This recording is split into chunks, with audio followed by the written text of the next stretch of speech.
917/20 turbo or /30 turbo, depending from the source you're searching information from, but I found this definition of it.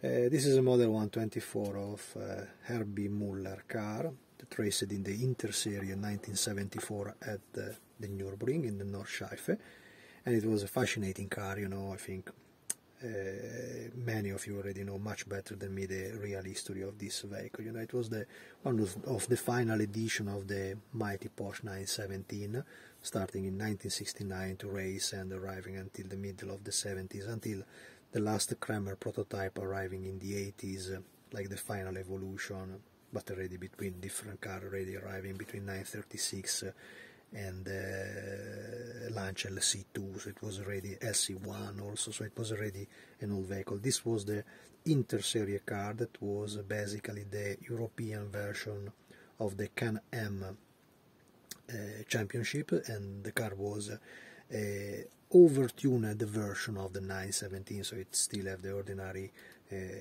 12-cylinder boxer engine, but plus a double turbo.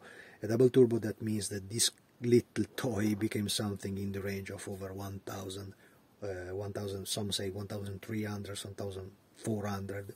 The American version 1,500 horsepower, so it was a monster to be driven.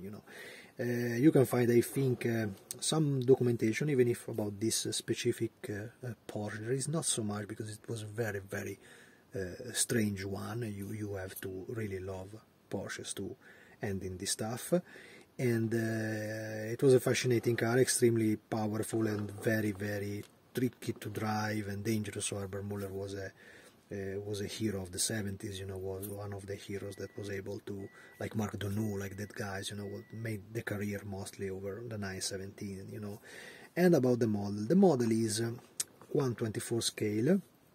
As you probably know, there have been already another model by Model Factory Hero made back in time. I think it was one of their first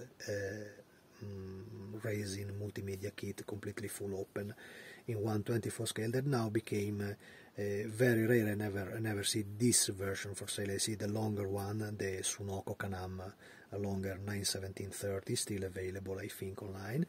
But I never seen this car in the last year. I mean, for sale or advertised somewhere, And this model instead that I built it up here, it is not the Model Factory Hero, but it was starting like a mistake.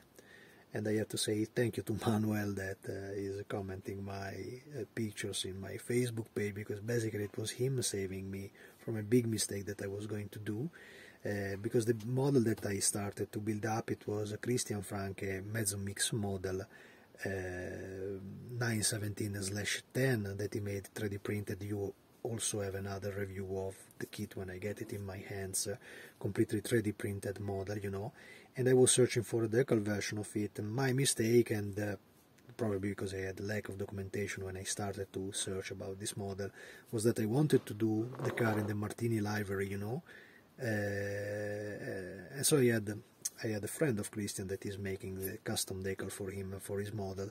Very kindly guy, and very, very skilled, we will see later in the description of the model, and very, very skilled in making the livery of this car, and he provided for me the Martini racing version decals, Then when I started to build up the model, I crossed a couple of kits, assembled, finished model in 1/43 scale, about this Porsche, but in the 917/10, finished in Martini livery, and my idea was to copy that model. They had a bright blue color on the vents. It was a little bit different. There was a much more azure color, something like this, to have an idea, blue like this, very, very sparkling color. And then I start to ask to another extremely kindly artist, Jeremy Banks is a very, very kindly guy, that provide me a lot of information. Is very useful for me to keep in touch in some way with these guys, because I know that they know much more than me about this vehicle, so it's always vital for me to have their information, their opinion, and their point of view about the color. So I started to ask about the blue that I was looking in the pictures and so on, and it was him suggesting me to keep a blue much more similar to one of the Martini colors inside the main decal, you know, the same mostly because the car have a very huge rear wing that it's, if you see closely the picture of this model, you see that is a little different from a sparkling blue. It is not at all a bright blue, it's much more similar to a dark blue like the one I used here. But my problem was that during the building up of the model I started to post some picture online, and there was some guy between this manual, always thank you Manuel for your tip, that evidenced that the 917/10 in reality never existed in that version, so it was only the 917/20 that in my opinion was a little a mismatch, because the 917/20 that I have in mind was the pink pig, so it was the little round version of the 917.